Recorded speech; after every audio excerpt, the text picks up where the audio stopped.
Thank you for listening to this audiobook.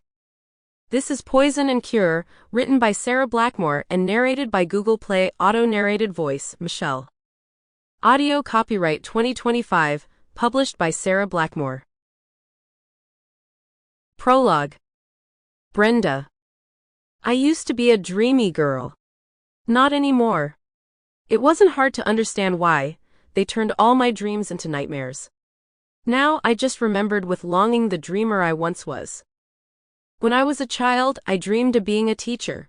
But everything changed one afternoon when my dad, mom, and I were having lunch at a restaurant in the city of Edinburgh, the capital of Scotland, where I was born and lived most of my life.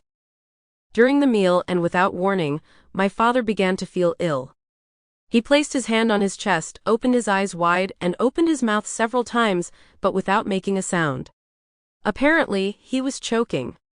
At the time, I was too young and didn't understand what was happening, but I knew it was something very serious.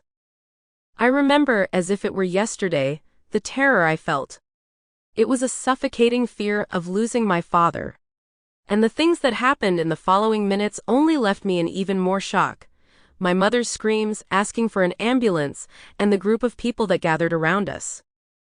My dad looked worse and worse. Before long, he was purple and I was so scared.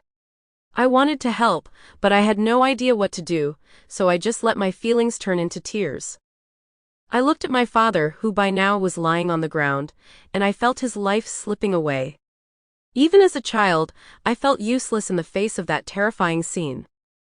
I felt as though my hope was fading with my father's life. However, an inexplicable breath of encouragement flooded my chest when I heard a woman's voice asking everyone to move away. She approached urgently and knelt beside my father. Everyone stepped back. "He needs space to breathe," the woman said, her voice carrying the authority of someone who knew exactly what she was doing. I automatically felt safer. "I'm a doctor. Don't worry, I just want to help." This time, she directed her gaze towards my mother and I. My mother was just as desperate as I was, so she just nodded. I remember clearly that I had never felt so much relief as I did in that moment. Those words, "I am a doctor," were magical to me, because I simply imagined that she was an angel sent by God to bring relief and hope into our lives. At that moment, I understood that there was no profession more beautiful than that, not only because it saved lives, but also because it brought comfort in the midst of a storm.